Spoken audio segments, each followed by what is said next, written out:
You are now listening to WSN, Wolf Sports Network, live from the University of West Georgia in Carrollton, now an Odyssey station. Live from Carrollton, Georgia, this is Sports Pack. Home of the hottest takes and the best interviews in college radio. Hold on, wait a minute. We need a little more energy. This is Sports Pack. Yeah, there we go. Home of the hottest takes and debates. There is no way I'm going to sit here and roll with Jared Stidham and Aiden O'Connell. Richard. There's just no way. And the best interviews in college radio. This is five-time Olympic medalist Alana Myers-Taylor. This is Super Bowl champion quarterback Brad Johnson, and you're listening to Sports Pack on the Wolf Sports Network. You know what time it is. Wolves Country. Let's ride. Let's ride indeed. Welcome back to another episode of Sports Pack. It's your host for today, Carly Pear, joined by John Howley, Jackson Schrader. What's going on? And our WIT friend, Lem. He just graduated from the WIT program. He's joining us today. How are you guys doing? Doing great. Great, man. Awesome. Happy to be alive. I was glad to have you on, man. Yes, sir. Yeah, I appreciate y'all, man. Appreciate y'all. Yes, sir. Yes, it is our last episode of the semester. This is so sad, guys. Hey, it's the end of the semester. Right? We still got a lot of, when we talk about next semester, we're going to have lots of great things ready for that's in store for everyone, all right? We got lots of things. I can't talk. You know the what best to do. is yet to come. Yes, Yes, and there's also a lot headed for Dine West on campus, including new updates to the UCC, and EC is now going to be open later. Let's go. And Hey, did you perhaps get an email about that today? yeah, I did. A whole email. Let's go. And also Dining Dollars. They're just the best. I use them all the time. You can use them at the East Commons Pack Shack, TLC, Noonan Micro Mart, and in any Coca-Cola vending machine on campus. More information is located at UWG Dine_West on Instagram. Let's get in some UWG sports. Is Widener rolls to the right. He's got some time. Everybody's down at the end zone. He heaves it. And it is caught for a touchdown. We are one. Go Wolves. Our women's basketball team is red hot. It's insane. They're doing buddy. so good right now. They started 0-3. They're now 4-3. They are on a 4-game win streak. What do we think about this women's team, guys? I'm hyped. I mean, I'm really excited to watch this team in person. I know they're on a little bit of a road trip, but they started off slow. They started off 0-3, which had me a little worried. But then a 4-game win streak that continued today at UNC Wilmington. So a big win on the road. It was a hard-fought victory. I'm so excited to see this team for the rest of the season and just to see how they can go beyond that. Yeah, I mean, it's a great thing to see, and really what I'm starting to see is some consistency, obviously, with the 4 wins there. And really, I just want to give a huge shout-out to the social media team and the memes they were posting after we beat UNC So Wilmington. good. Very well done. I was just very surprised that they posted. I was like, wait, we post that sort of stuff? Like, we do? And but, yeah, awesome to see. And, obviously, this team's rolling as of right now, and just can't wait to see what they're doing for the future. Yeah, man. I'm really impressed by this women's team. I was actually at the Florida A&M game when they played for Florida A&M, and I was just impressed at specifically Zariah Davis. I think she's a really good player. She just seems really comfortable out there when she plays. Like, she doesn't force shots. I think she lets the game come to her.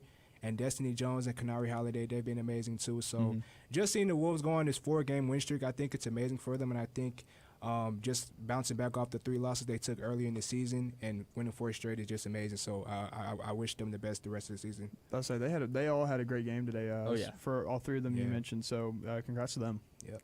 Yeah, they're doing awesome. And for the rest of December, they have a big matchup against Vanderbilt in Nashville. So very interested to watch that game. And Put Vanderbilt on alert, question mark? Upset alert? Upset alert? Hey, who knows? Could it be them Wolves from West Georgia? I feel like I would hope that would make national news. But That would be amazing. It would be awesome. on the other side, our men's team, unfortunately, has become 0-10.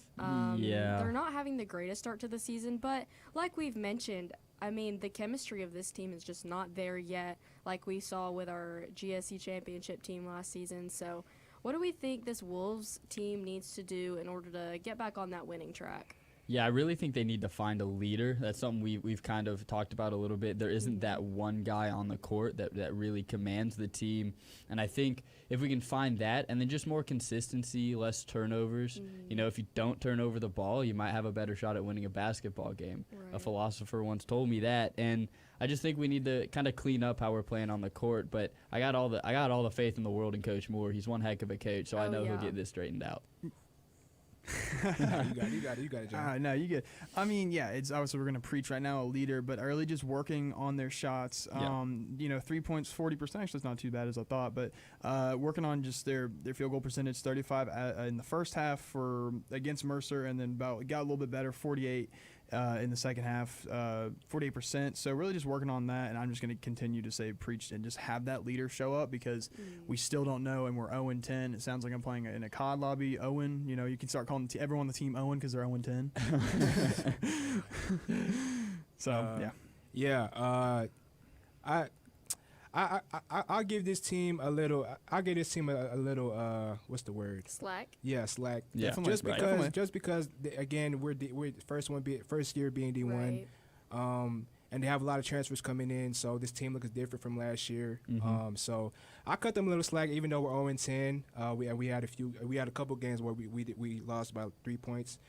I cut them slack. I mean, I think moving on, I think Coach Moore is going to obviously make some adjustments, make some changes to what needs to be done for them to win games. Because starting off the season, they did have a tough schedule playing Mississippi State and also Georgia Tech and some other teams. So I cut them slack, man. I cut them slack, and I think moving forward, I think they'll start to figure things out. I think their chemistry will start to come together, and we'll see how many games they win throughout the season. So I'm still rooting for the Wolves, man. Of course, I all got their back. Die I got hard. their back. We are Yeah. one. Oh, yes.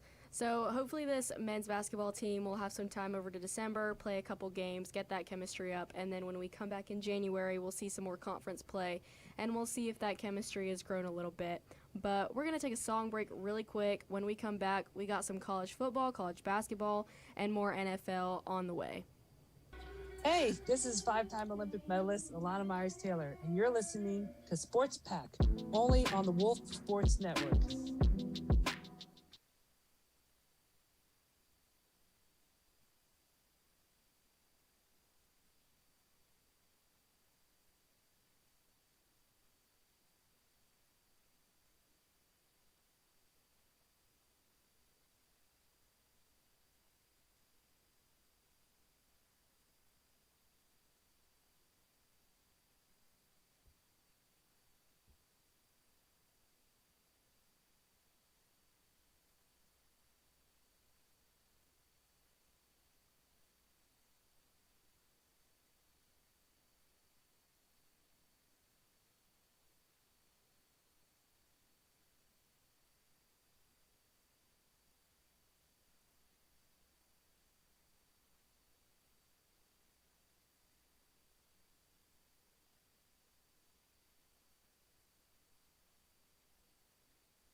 Their team sucks and they're mad as heck.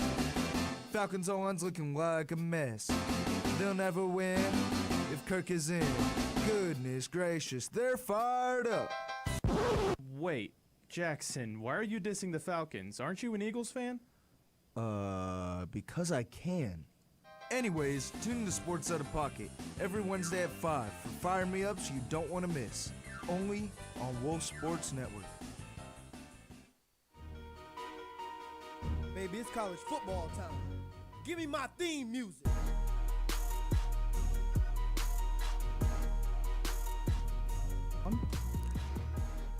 Like we talked about on Monday, rivalry weekend was absolutely insane. But now we got conference championship weekend this weekend. We got a lot of big matchups to talk about, but of course we have to talk about the one that some people at the table care about a little bit more than others. Georgia versus Texas in the SEC Not to point out the championship. obvious. I heard that was a pretty big football game. I mean, Yes. Yeah, So- you know. Earlier on in the season, Georgia gave Texas their first and only loss of the season. Do we think that this Georgia Bulldogs team will do it again in Atlanta this Saturday? I mean, look, it's no doubt going to be a good game, but obviously that Texas team is much different from the time we played them. And of course I'm gonna die with the dogs all day. I'm gonna ride with them no matter what. But Let's be realistic. if I'm gonna be realistic, I'm gonna be realistic myself. And Hey, stick don't with the make a dogs. fan stray from his team, all right? Yeah, I was gonna say, like, I was realistic once against West Georgia against Sanford, and well, look at that, we won. Yeah. So I'm about to How say, realistic was that? I mean, it was very realistic for thinking about it. But as of right now, I know we got questionable things with the defense mainly, and I mean, that's really my only concern, the defense. Not that they can play great, but because I know we had Julian Humphreys hit the portal, or he plans to at least, and I know there's guys ready to come in there and replace him. So I'm gonna kind of pass it around to see what what the other people think about this game, because obviously you know my thing's gonna be dogs all day. Right. I look at this game, and just like, for the last 10 weeks, however long it's been, Yeah. I find it hard, especially to see Georgia winning this one. One, because I feel like they got that win against Texas in the regular season. And that Texas team had yet to find an identity as dominant as they were up until that point. They hadn't really played with Quinn Ewers. It had been the Arch Manning show. And now we've seen a Texas team with Ewers, with Les Manning, and Ewers has been balling out. He's been playing hurt, though, which could aid Georgia's chances. But Yeah. I find it really hard to pick against Texas as of now. I think it's going to be a close one because it's in Atlanta, which is Yeah, basically a definitely. home game for Georgia. Yeah. I don't really think they lose in the Bend. So I'm going to have a really close game, probably a 3-point game, maybe a 7-point game, one possession for sure. But give me Texas. I'm going to go with Georgia on this one. I know they had a crazy game this past weekend versus Georgia Tech. That game was amazing. And I'm gonna go to Georgia despite them having slow starts in the games. I remember the game when they played UMass, and I think UMass went up 7-0 or 14-0 in that game. And I'm just afraid of Georgia's slow starts at times. Yeah. And Carson Beck getting off to a slower start. At Texas, the game they played against Texas A&M the other weekend, they look really good going into that environment at Kyle Field. I mean, and winning that game was just that opened my eyes. So it like you said, Jackson, I think it's going to be a great game. I think Georgia pulls it out. I think Georgia and Kirby Smart is going to drill it in their heads like this is the conference championship. We got to prove that we're the dogs and solidify our reputation. So I think the dogs pull it out in that SEC championship, and it's in Atlanta. So yeah. Yeah, I think it's going to be a close game as well, but I ultimately think Texas is going to be the stronger and most consistent team at this point in the season. Seeing the way, and we talked about this on Monday, seeing the way that Kirby Smart was coaching, and especially during that 8 overtime stretch, he was being put on smart. a clinic. Yeah. Right. And if I think Texas does, yes, one possession game, but they cannot let it get that close because then they're going to fall under that trap of calling timeouts, him figuring out their line, changing things. That's just coaching in general, though. Right, You're gonna do but- that. Yeah. Just, I don't know. But I think as long as Texas can keep the deficit good, I think they'll ultimately get a win. We also have our Big 12 matchup, Iowa State at Arizona State. What do we think about this game? Yeah, this is where you're going to find America's team in the playoff. I think the winner of this game is going to be that underdog in the playoff that everybody's got their eyes on, especially if it's Arizona State, whom I'm going to pick. Both of these teams have flown under the radar big time throughout the season. When I kind of read, like, later on in the season, I knew that Arizona State was most likely going to be in this game, especially after that performance against BYU. But I hadn't even been thinking about Iowa State. Those Cyclones, like, neither of these teams were good at all last season. I don't know Iowa State's record, but I can tell you that Arizona State was 3-9, and that does not. If you think of that, you're sitting at 3-9 last year. To tell an Arizona State fan that they would be playing for a spot in the playoff, it would blow their mind. And this team, coached by Kelly Dillingham, is an insanely fun one to watch. Scatterbo at running back is an absolute dog. What a name, dude! Scatterbo. I know. I love this Arizona State team. I think they're gonna take this one against Iowa State and be America's team in the playoff. Well, say you're right with America's team because actually, the thing is something really cool that I saw. Iowa State has not won the Big 12 championship in over like 130 years. That is a long time. That is a very long time. According to my sources, that is a very long time. Yeah, like the Dust Bowl or something maybe the last time they won.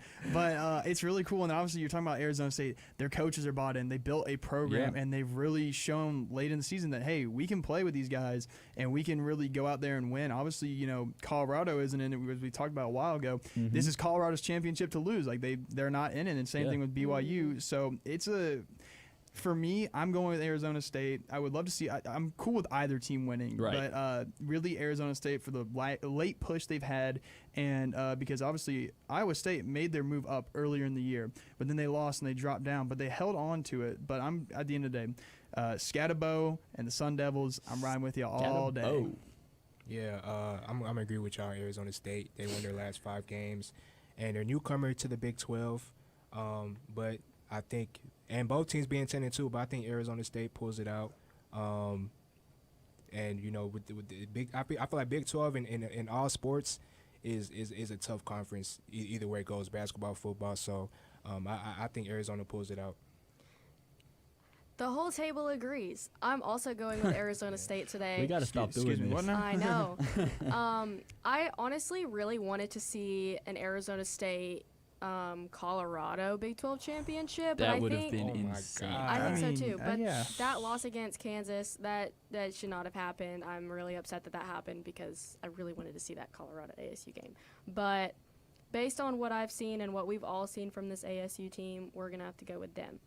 Another really big conference championship matchup this weekend, we have number 3 Penn State at Oregon, number 1. What do we think? Oregon. Oh, just off the bat, just no doubt on Oregon. Oregon, man. See, look, here's the way I look at it. It's not that I'm leaning Oregon, but at the same time, Oregon they've been undefeated this season, and the way they're kind of thinking about it, well, you know, if we lose this conference championship, we're good. We've only lost 1 game. We are losing to the number 3 team in the country right there. We're good, but I still at the same time wouldn't I want Oregon to win, but I wouldn't be surprised if Penn State realizes, like, hey, we got one heck of an opportunity. We can go win the championship. James Franklin finally get the championship that we all keep talking about once again. And so just don't be surprised if this game goes down to the wire and Penn State pulls us out. But I am rolling with the Ducks on this one. Yeah, this is a really interesting game to look at. And John, you kind of prefaced what I was going to say, like, Oregon's in. They are in the playoffs. It's 100% a lock. That's not changing. But Penn State, not so much. They haven't played the greatest schedule. They didn't win the game that they needed to win to really say, yeah, we're going to be in the playoff. And so Penn State's fighting for a shot at the playoff. Because in reality, we look at this playoff committee, they're not going to put Penn State in if they lose this game. No. Yeah. They're going to find a way to drop Penn State 10 spots. It's not my choice. It's the committee who seems to not know much about football. But I mean, if Oregon blows them out, then there's you got your case there. But if it's a really, really close game, then it's very much toss-up. But it's really just the way the seeding goes, I don't know. And so I see this Penn State team, they're going to have a fire under their butt because they're playing for a shot at the playoff. Oregon's kind of playing for an extra trophy in the trophy case, but this game seems like it's going to mean a whole lot more to Penn State. I'm still going to go Oregon because obviously they're number 1, they're undefeated, and they've shown me no reason to not pick them. But I would watch out for Penn State to keep it close. Yeah, I agree. Oregon, they've been one of the more consistent teams this season with their schedule. Obviously, they had a close game versus Ohio State earlier in the season, and Ohio State just lost to Michigan, which is crazy. But I think Oregon pulls it out. Like I said, they've been consistent. They've played great football throughout this season. Hopefully, they don't let their foot off the gas. Being that this is a conference championship game and they're secured to be like in the top 4 spots in a college football playoff. I don't think they should keep their foot off the gas. I think they should prove something, even though they're 12-0 and they're at the top of the Big Ten. I don't think they should let their foot off the gas. They got to prove and say, oh, we're here, even with Georgia being there in Texas and all the other teams. So I don't think Dan Lanning will even let him do that. Like the way Dan Lanning coaches, he's gonna have this team ready. Right. Yeah, I think consistency is what wins games and what really proves you as a team. So I'm also going to go with Oregon on this one. They've, like Lem has said, the most consistent team. Probably won't mean as much as it would to Penn State, but I think Oregon has just shown that they're the better team. I think also Penn State just has to get, they have playmakers, but they don't have playmakers like Oregon, like their wide receivers. Right. And like they're going to have to find some ways to get good plays and get tricky plays in to create more opportunities, spread the ball out more other than just throwing it to your stud of a tight end. But you really got to get tricky with them against Oregon. Yeah. Yep. And for our ACC matchup this weekend, we have number 17 Clemson at number 8 SMU. Who would have ever thought that SMU would be in the top 10 this season? Is so wild. Think about how many newcomers are in the conference Right. championship. That's something I saw this morning. It's a lot of newcomers for all the conferences. Crazy. And it just surprises me how like the newcomers are really like proving that they should be in these conferences. That's mind blowing to me. They're especially bought in. college football. Yeah, they're bought Yeah. in, man. So that's surprising to me. But you go ahead, Jackson. Yeah. I look at this game, right, and I know that y'all are saying, who would have thought SMU would be here? And if you really think about it, it's not that much of a surprise to me, because look back at the 80s. SMU was a powerhouse. They have national championships, and the reason that they became such a small program is because that they were spending money like it was the NIL era before it was the NIL era. There is a whole lot of money at SMU and a whole lot of boosters that want to spend it. And so now that the NIL thing is legal, now that you can pay players, name, image, and likeness and all that stuff, SMU really, really dropped the bag on this roster. They have one of the best running back rooms in all of college football, and they're a very well-coached team, and that's why I have them winning the ACC in their first season with the conference. Yeah. I mean, I'm kind of, the same thing on SMU, because really at this point, like, they've proven to me. They've definitely proven me that they can play. But what I've seen from this team is that they want to go out there and, like, they want to prove. They're like, hey, we made the championship. Guess what? We're going to go win it, and we're going to go push on, and we're going to really show that we are made to be in the playoffs, and we're really here. And I love a story like that, showing that you can prove yourself. So I'm going to roll the Mustangs on this one. Yeah, I agree, man. I think, like I said before, just SMU being in the new conference and then them making it to the projected top 4 seed in the college football playoff, that's big. That's It's wild. crazy. That's So, big. That's wild to me. And Clemson has been in the ACC for I don't know how many years. An eternity. A little bit. Right. So it's like SMU just proving their point. I think SMU pulls this one out. And Clemson losing to South Carolina, I think is that last game. South Carolina is a good team too, but I just think SMU is going to overpower them. Yeah, and it's important also to note this is SMU's first season as a power school. Exactly. Yeah. They have not been a power school at all, so this is huge just for that, to win a Power 4 now conference in your first season as a Power 4 school. Crazy. Yeah, wild. I think this SMU team just has a lot more drive, and they're going to get it done. But in terms of the ACC coming up with teams like SMU, let's transition over to college basketball and talk about the ACC and the SEC and that challenge and kind of how that worked out. Lem, do you care to explain that a little bit for us? So obviously, just like in college football, there have been teams that transitioned to other conferences, like Oklahoma is in SEC now.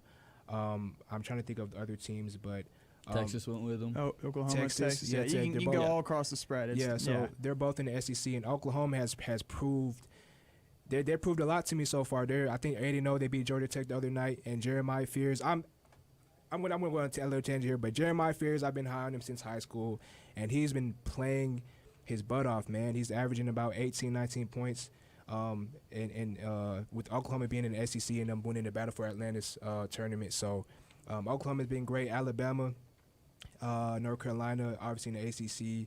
and Duke being Auburn last night. I think SEC and the SEC and the ACC, they're just those are the conferences for college basketball. You got the powerhouses, you have the blue-blooded schools. So it's just I think the SEC and ACC challenge is very good for college basketball. This helps see where teams are at, how they match up with certain teams in different conferences, and especially giving a preview for the tournament coming in March. So I think SEC ACC challenge is great. I keep even say getting excited. Oh my God, it's a little tongue twister. Yeah, tongue twister, but yeah. you're not wrong. You're talking about the SEC, ACC. Gosh, you got me too. The challenge that was SEC, obviously ACC challenge. Yeah, that was just recent, and SEC won 14 games and they did pretty 14 good. to 2. And That's so ridiculous. the conversation is there is like you're obviously seeing the SEC on the rise, but is it you starting to think like are they gonna be a powerhouse like they are in football across all sports? Yes. Are they really Right. rising to that? Because that's what we talked about. Like I remember a year ago when I was subbing in for Sports Pack, that was things we're talking about. We have teams like Alabama, you have obviously your Tennessee, Kentucky, you have Georgia building a program. These teams are rising, so we're really starting to think that the SEC can start taking over college basketball. That's a good question, man. I think it can happen. I think it can happen. And Texas, like you said, Texas is in the SEC now. They got some transfers over there, so I'm excited to see what they're gonna do. But I mean, man, just the past tournaments that I've seen, like the Maui Invitational and the Battle for Atlantis tournaments, I just think those really show like where teams are at. Like in the start of the season, you had.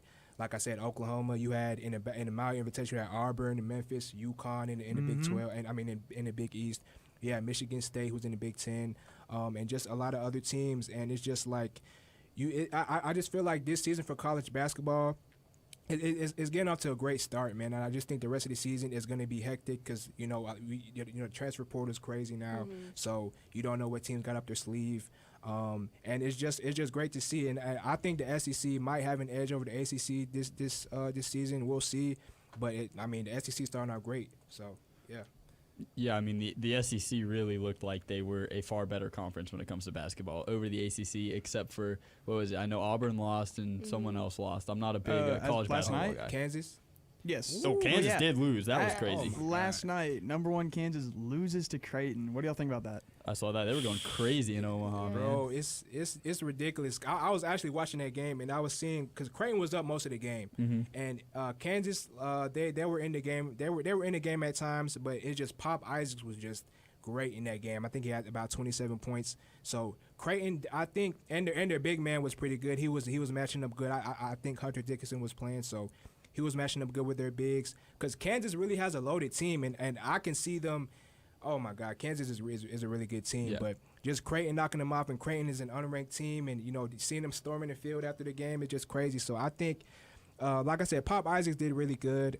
Kansas, I think, upsets happen in college basketball. Yes. Me No personally, They happen a lot. yeah, my personal opinion, rankings don't even matter. Yeah. Rankings don't matter, even in college football, in my opinion. But I just think, any team can be beaten. So, yeah, man. And then we had Clemson beat Kentucky the other night. It's just crazy. Like, this is what college basketball is, man. We love to see upsets. We love to see how teams match up with each other and them battling out there. So I love it. Yeah, I mean, I think the best way you can describe college basketball is just purely chaotic. There's no rhyme or reason to it, and that's what you really find in March. And that's when I watch college basketball the most, unless it's either Florida State when I can watch them, which hasn't been great the last few years, I'll say that, but or West Georgia. But I'm just excited to see how this season goes. I love these challenges that they do at the start of the season where it's like conference versus conference, right? Oh, You yeah. get the Big 12 versus the Big East or whatever is going on, and that's another conference. The Big 12 is really Big good 12. at basketball. And I kind of want to touch on another game that I'm sorry, kind of rambling. But No, dude, this I kinda I'd wanna- love to you hear know it. ball. I kind of want to touch on another game that happened last night was Baylor versus UConn. Yes. I think that that's was a a point I wanted to bring up because I saw Yeah. UConn was 25 in the rankings right now. I was like, whoa, holy smokes, they're 25. Yeah. And I know they won last night, but give me a little insight on that, Lim. Yeah, so I'm glad you said that because UConn they were also in the Maui Invitational, and they That took didn't go good. yeah, and they took 3 losses. They lost to who? They lost to I'm trying to remember. They lost to Dayton, Colorado, and Memphis, and the Memphis game I think was the game of the tournament, even though UConn lost.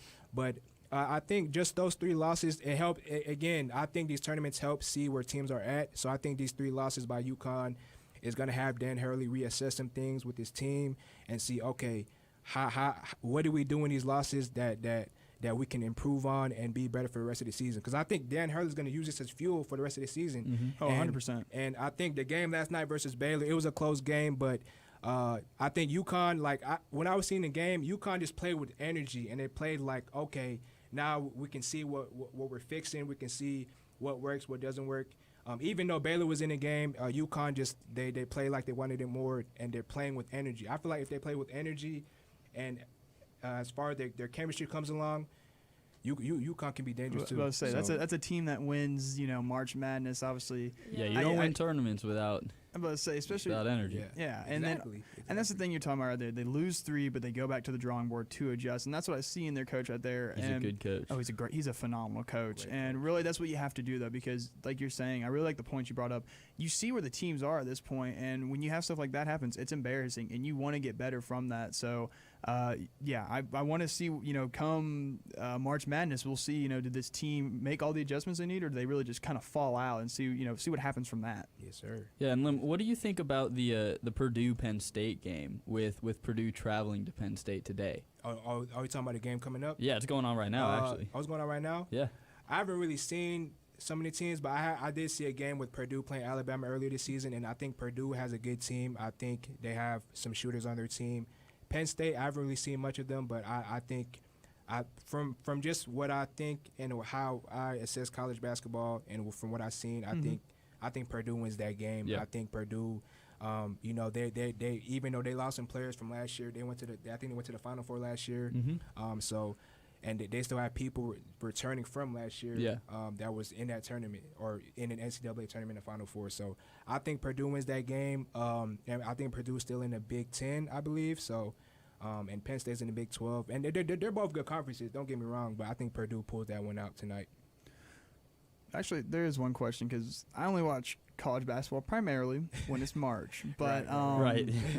obviously, with a team like Purdue losing so much, but you had guys return, do you guys truly believe the fact that these guys, when people return to their program, they can go win March Madness compared to just having the freshmen that go there for a year? Because I understand there's a simple answer to it, but I just want to know if anyone else has a quick little insight to it. Because obviously, I think you build the program, you win. That's John, I'm glad you said that because oh my God, because this is my thing, right? If you like we're gonna take Kansas from 2 years ago. I think they won the national championship 2 years ago. Yep. They had players that were there, and their chemistry on and off the court is like that. I feel like that was one of the main reasons why they won that championship because they have players that have been in the program, players that know the system, players that know the coaching staff and how and each other's personnel. So it's just easier for them to be like, okay, it's easier for them to fix things because the chemistry is just there. So and this is why I think the same thing for UConn and why they have two back-to-back championships is because they had a system, they had players that have been there, and they buy into the system. That's the main thing. If you buy into the system, I love that term right there. Buy in. Buy into the system, and you focus on the goal of the team. Then that's how you go get a natty. Yeah, so definitely interested to see what happens come March, but we're going to take a song break really quick. We'll be right back with some NFL. This is Super Bowl champion quarterback Brad Johnson, and you're listening to Sports Pack on the Wolf Sports Network.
Ladies and gentlemen, it's the start of a new semester, which only means one thing.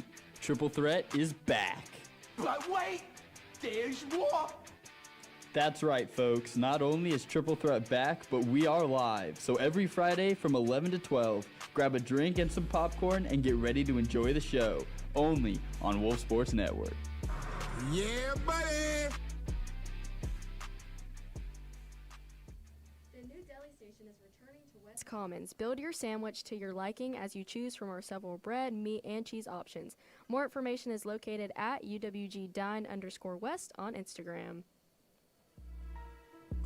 In the NFL, only one thing matters: chasing a dynasty. So we have a packed NFL weekend, and just the NFL in general, a lot is going to develop while we are gone. So the first game we want to talk about is the Chargers at the Chiefs.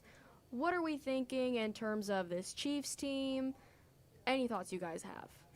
I'm gonna let you take it, Schrader. All right, I'll take it. I really like this Chargers team. I know that they kind of started off a little slow, but Jim Harbaugh has really. You want to talk like we were talking about bought in with college basketball. Talk about right? a program that's buying in Exactly. right now. This team, this Chargers team, is really buying into that Harbaugh moxie, that Harbaugh mentality that he brings to a team. That old school run the ball. You know, he's making Herbert look. He's giving this team more than just Herbert, right? Herbert has help, and I know Dobbins is out, which can be a problem, but I see a lot more upside in this Chargers team than I do this Chiefs team, mainly because I just really don't like this Chiefs team. Yes. What happened on Black Friday was a travesty. It was terrible. It was a blatant disrespect of the game by that officiating crew. And I'm just gonna go with the Chargers. One, because I hate the Chiefs right now, and two, just because I love what Jim Harbaugh is doing with that team, and I think that the sky is the limit for those boys out in LA. Well, yeah, I was gonna say the boys out in LA.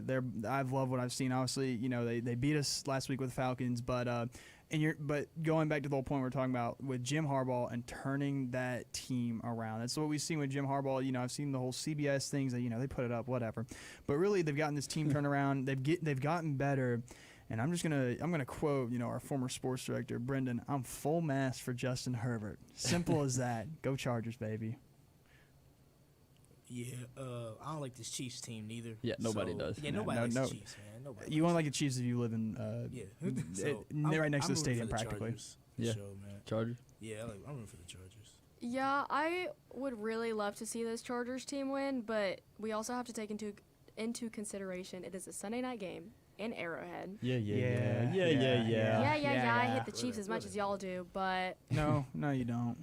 I feel like you really as like a the Chiefs. Broncos fan, No. I hate the Chiefs. I feel like you like the Chiefs. I don't know. Continue though. Continue. I think it's going to be a close game, but I think the Chargers do need to kind of if they are going to win, they need to make it clear that they won, because with all this going around with, I think so too, officiating just helping the Chiefs get through this season, I think the Chargers also need to make it clear that, they prove themselves and they win this game. So, I really don't want the whole table to agree again. However, go Chargers. Hey. There we go. That's what we want to hear. I was going to say, that's what we want to hear. I was like, Carl. are you picking the Chiefs? I was about to say, what a Broncos fan. Yeah, gosh. Yeah, absolutely. Absolutely not. It makes me cringe. Okay, next up, we have the Bears at San Francisco against the 49ers. What do we think about this game, especially after the Bears have just fired their head coach? What are we thinking? I feel like we jump back to when the Jets fired their head coach, and the way I look at I remember Richard had mentioned something, and he said that sometimes when you fire the head coach but you have the new one come, there's a fire lit within the team, and they could win. But I feel like right now with what happened on Thanksgiving and that I feel like there's just some Bad. confusion. Yeah, Yeah. there's something in there that's confusing them. And it's not that the Bears can go out there and win. They can be a really good team. We've seen Yeah. what they can do. Yeah. But also at the same time, the 49ers, well, they're a good team. They can win. They were in the Super Bowl last year, but their whole team is practically been wiped out. You have Christian McCaffrey out for the rest of the year, Jordan Mason on IR. You have people going crazy in fantasy for whoever the heck the running back is. Right. I mean, I'm going to give it to the 49ers just because they're a much better team in my opinion, but I honestly, either way, I wouldn't be surprised with this game. Yeah, I'm going to go with the Bears here, and it's for the reason that they fired their coach, and it's an interim playing in his first game, or coaching his first game as an interim coach. I think that's a scary team to play. For some reason, it's not really explainable, but those guys just go out there and they play the game of their lives. I mean, look what the Jets did against the Texans after they fired Saleh. Like that was huge. But when you look at this Chicago team, it's not like the talent isn't there. The big issue in just about every one of their close losses was coaching, especially last week. That was an unbelievable coaching fail by Eberflus. And so I think with a new guy at the helm, this team is talented enough to go out there and beat an injury-riddled 49ers team. So I'm going to go with the Bears here, and I think it's going to be a big statement for Caleb Williams as well as just this Bears organization. Yeah, I'm gonna go with the Bears too. Let's go. Yeah, I gotta go with the Bears. The 49ers, they got too many injured players right now. They struggling in their division right now. So Bears can get it done. They gonna get it done. Okay. I know. Yeah, the Bears have yet to win a game away from home, so I would really love to see this Bears team get their first win away, and I honestly think that the Bears can get it done in San Francisco. I mean, we've all had very good cases, and with a light under their fire, with an interim coach, I mean, I feel like with interim coaches, you either see, like, just Total collapse. collapse, or you see a rise up. Yeah. And, like, I mean, going back to college football, I mean, we saw that when Cadillac stepped in for Auburn. Like, the team kind of stepped up and was good. And I hate that we didn't keep Cadillac, but whatever. That's another story. But, yeah, let's go with the Bears. And in terms of teams rising up, Falcons at Vikings.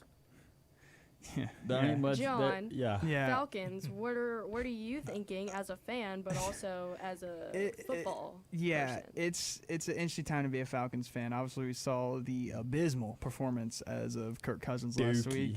Yeah, it was not good, but I don't know why I have this like intuition. As I say about Georgia, I'll say about Atlanta. I will die with them on the hill. I don't care. I love the team.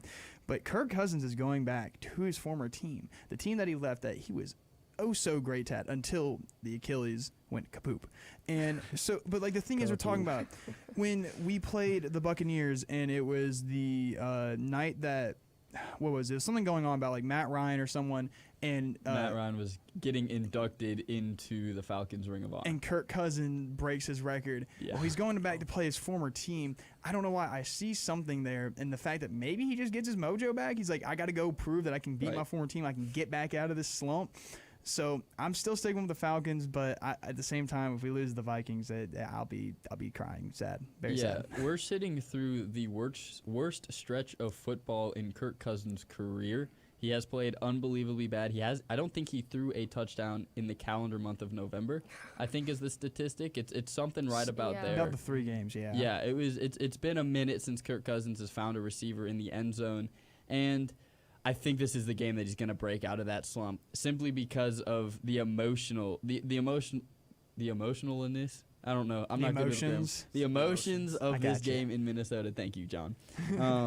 But this is a big game for Kirk because he's walking into his old house. He's walking into his old trap. Exactly. The U.S. Bank Stadium's big for the Vikings. It's big for Kirk Cousins, and I think this is a emotional game for him. And I think he's going to go out there and he's going to get a close dub for the Falcons.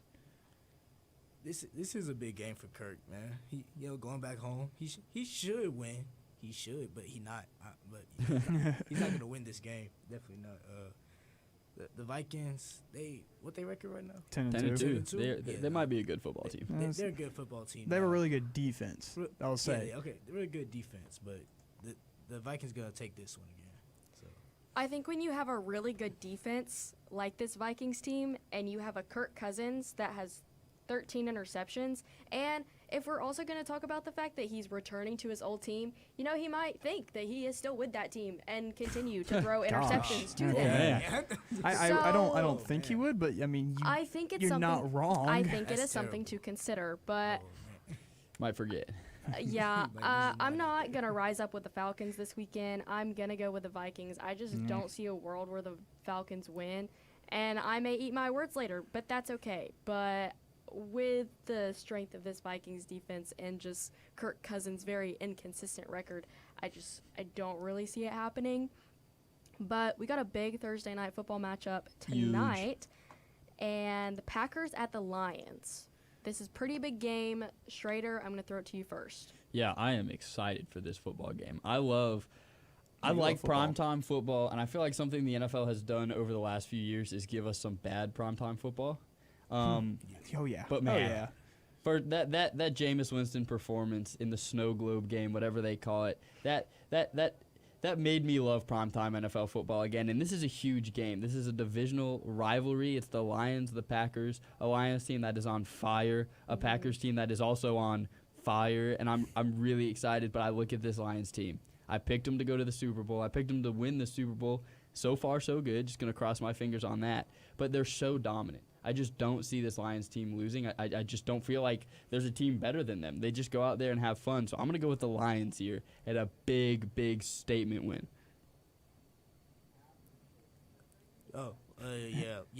Lions taking this one. Lions definitely taking. Both teams are very good this season. But look, the Lions are my favorite team in the NFC right now. So I'm cheering for them tonight.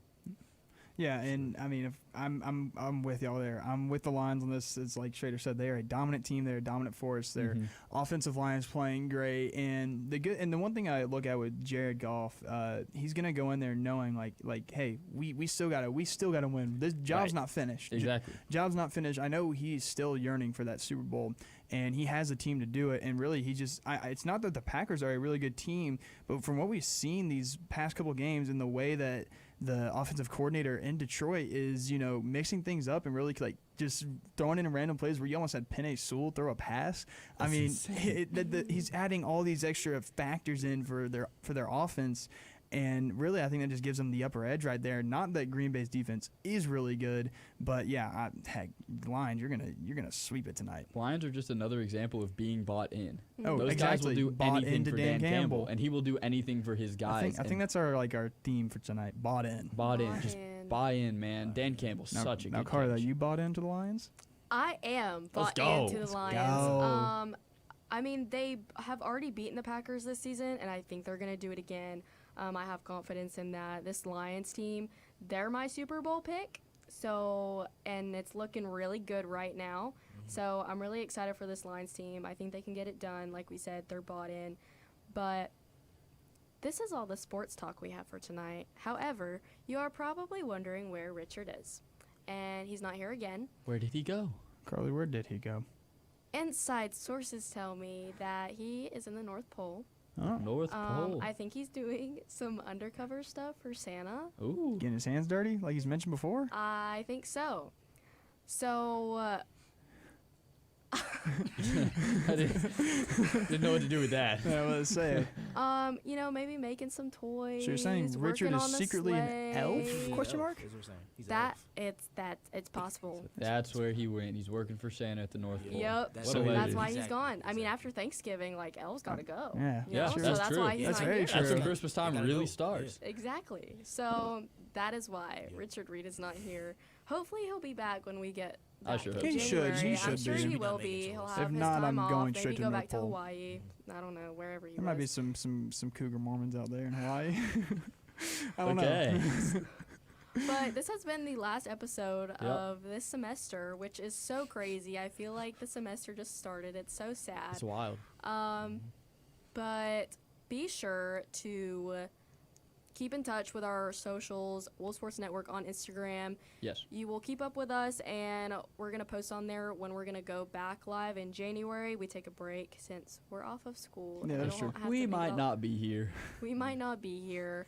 But I do want to ask you guys, what has been your favorite part of this semester, specifically with WSN? I think it was. It's kind of just like not. You can say the whole semester, but really just like how we've all grown together, especially after the huge transition of losing Brendan, Gianna last year, and you and Richard coming in, taking over, doing a phenomenal job as y'all been doing, and really just the way we've done things now, and I love it. I absolutely love it. I love what we do here, and that's really like for me. That's my thing up here. Like I was talking about the other day with one of our wits. You live up here. That's like part of the reason why I live up here.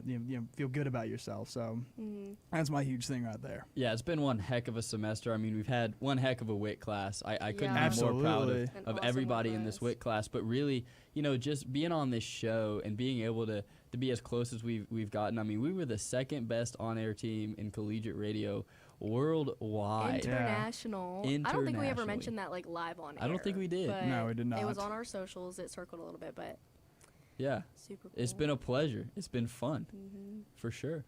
Daniel, what about you? Highlight from the semester here at WSN? It's been fun. It's been good. Just hanging out with everybody for real. Family. I feel that. Yeah. Yeah, we've definitely grown exponentially. I think we've almost doubled just our station numbers just because of this WIT class. Been amazing. Highlight for me, again, just getting close. I got a pretty sick Secret Santa gift before the show. Yeah, you did. It was wrapped in aluminum foil. Yeah, it was. Best wrapping paper. I might have to do that. Yes, but it's been great. We thank our listeners, our viewers across radio, YouTube, all of the above. But again, stay tuned on Instagram to find out when we're going to go live back in January, probably mid to end of, not February, January, sorry. Mid to end of January, so stay tuned and have a Merry Christmas, Happy Holidays, and we will see you next year. Toodles. Toodles.